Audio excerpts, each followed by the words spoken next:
Berikut adalah dana rancangan percobaan untuk RAL 2 faktor. Jadi ini untuk RAL 2 faktor ya. Di sini ada faktor A dan faktor B. Kemudian ini di kolom pertama di bawah faktor A ini ada 1, 2 dan seterusnya sampai A. Ini adalah level dari faktor A. Kemudian di bawah faktor B ada 1, 2, 3 dan seterusnya sampai B. Ini adalah level dari faktor B. Nah, kemudian yang di dalam sini Y11, Y112, Y121 dan seterusnya ini adalah nilai-nilai hasil percobaannya. Jadi misalnya di sini kita melakukan percobaan dengan menggunakan perlakuan A1B1, maka di sini kita tuliskan nilainya berapa. Nah, setiap kombinasi perlakuan ini diulang sebanyak beberapa kali atau ada replikasinya beberapa kali. Jadi kalau misalnya di sini A1B1 dia diulang dari Y111, Y112 sampai Y11N. Kemudian untuk perlakuan A1B2 ini diulang dari Y121, Y122 sampai Y12N dan seterusnya. Ini seperti biasa ada jumlah dan rataan untuk setiap baris dan kolom. Ini adalah N ya, jumlah perulangan atau replikasinya N di setiap kombinasi perlakuan. Nah, untuk rumus perhitungannya yang membedakan di sini tentunya adalah dari faktornya, jumlah faktornya. Ini adalah rumus perhitungan untuk RAL 2 faktor. Jadi yang kita cari ini adalah JKA atau jumlah kuadrat dari pengaruh A, jumlah kuadrat utama pengaruh A, kemudian JKB itu jumlah kuadrat utama pengaruh dari faktor B, kemudian di sini ada JKAB, ini adalah jumlah kuadrat dari pengaruh interaksi A dan B. Ini jumlah kuadrat total dan jumlah kuadrat galat selalu ada. Kemudian untuk daerah kritisnya, karena pengujian hipotesisnya itu tadi ada 3, jadi menguji hipotesis menguji hipotesis pengaruh utama faktor A, pengaruh utama faktor B, dan pengaruh interaksi faktor A dan B, maka di sini daerah kritisnya juga ada 3. Untuk yang pengaruh utama faktor A, pengaruh utama faktor B, dan pengaruh interaksi faktor A dan B, menggunakan tabel distribusi F. A ini tadi adalah jumlah level dari faktor A, B jumlah level dari faktor B, N adalah jumlah replikasi atau perulangannya. Ini kalau dibuatkan di dalam tabel ANOVA-nya seperti ini, jadi sumber variasinya itu adalah pengaruh utama dari faktor A dan faktor B, kemudian ada pengaruh interaksi faktor AB. Ini untuk perhitungan jumlah kuadratnya tadi, ini derajat kebebasannya.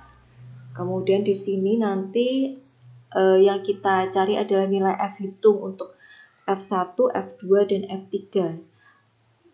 Masing-masing nilai F ini nanti akan dibandingkan dengan nilai F tabel yang tadi, yang ini.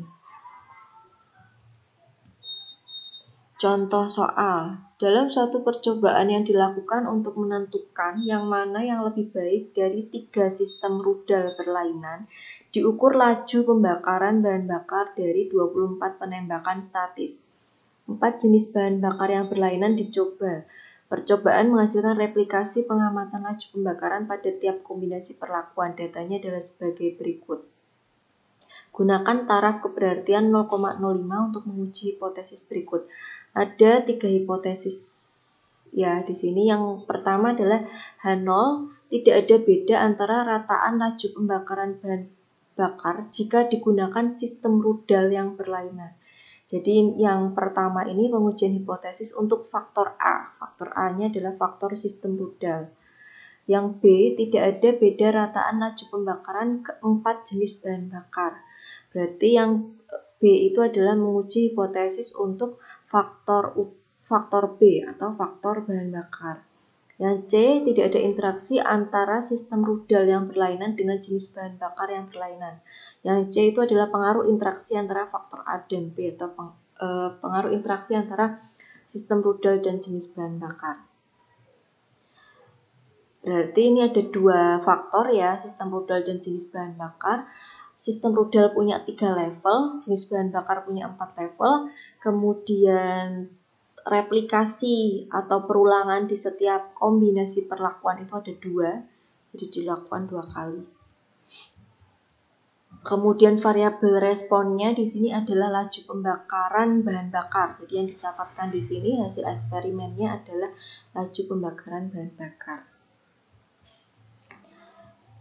Untuk langkah-langkah pengujian hipotesisnya, kita tuliskan yang pertama kita merumuskan H0-nya. Jadi ada 3 pengujian hipotesis.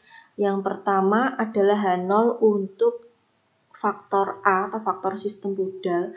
Tadi untuk sistem rudal tadi dia punya 4 level, sehingga di sini kita tuliskan H0-nya adalah alfa 1 sama dengan alfa 2 sama dengan alfa 3. 3 maksudnya, 3 level. Sama dengan 0, berarti ini artinya pengaruhnya 0 atau jenis sistem rudal tidak berpengaruh terhadap laju pembakaran bahan bakar. Yang kedua adalah pengaruh utama faktor B atau jenis bahan bakar. Karena ada 4, levelnya ada 4, maka di sini dari beta 1 sampai beta 4 sama dengan 0. Atau berarti jenis bahan bakar tidak berpengaruh terhadap laju pembakaran. Yang C adalah interaksi dari faktor A dan B, maka kita kombinasikan alfa beta dari 11, 12, 13, 14, 21 dan seterusnya sampai alfa beta 34 sama dengan 0 atau artinya tidak ada interaksi. Kemudian untuk H1-nya ini lawannya, alfanya tadi 0,05. Kemudian daerah kritisnya ini kita sesuaikan dengan yang dirumus tadi. Karena hipotesisnya ada 3, maka daerah kritisnya di sini juga ada 3. Kemudian tahapan kelima kita lakukan perhitungan. Ini tabelnya kita rekap ya, tabel yang tadi itu kita rekap nilainya. Ini nilai total dari perulangan setiap kombinasi perlakuan, jadi 66,7 ini didapatkan dari 34 plus 32,7 dan seterusnya. Jadi disederhanakan jadi seperti ini. Kemudian kita lakukan perhitungannya, kita masukkan ke dalam tabel ANOVA. Mulai dari kita hitung jumlah kuadratnya, derajat kebebasan, rataan kuadrat sampai ketemu nilai F hitungnya. Ini F1, F2, F3-nya yang akan kita bandingkan dengan nilai F tabel. F1-nya 5,85, F2 10,77, F3-nya 2,98. Kita bandingkan dengan nilai F tabel di sini. Setelah kita bandingkan, keputusannya yang pertama ternyata adalah tolak H0 atau berarti sistem rudal yang berlainan menghasilkan rataan laju pembakaran bahan bakar yang berbeda. Yang B, jadi ini pengaruh utama dari faktor sistem rudalnya ada. Kemudian yang B ternyata juga tolak H0. Jenis bahan bakar yang berlainan menghasilkan rataan laju pembakaran bahan bakar yang berbeda. Yang C adalah pengaruh interaksi. Ternyata kesimpulannya adalah terima atau gagal untuk menolak H0. Disimpulkan bahwa interaksi antar jenis bahan bakar dan sistem rudal tidak berpengaruh terhadap rataan laju pembakaran bahan bakar. Kalau kita gunakan bantuan software SPSS, output ANOVA-nya menjadi seperti ini. Jadi yang kelihatan berbeda di sini adalah, di sini kita gunakan two-way ANOVA. Jadi di sini kelihatan ada interaksi antara faktor A dan B. Atau di sini kita simbolkan dengan sistem rudal kali atau bintang jenis bahan bakar. Ini menunjukkan interaksi antara sistem rudal dan bahan bakar. Nah ini nilai F-nya sama ya dengan perhitungan manual tadi. Ini adalah nilai sig-nya. Untuk cara penarikan kesimpulannya atau pengambilan keputusannya sama. Daerah kritisnya itu adalah jika F itu lebih dari F tabel atau nilai signifikansi kurang dari alfa.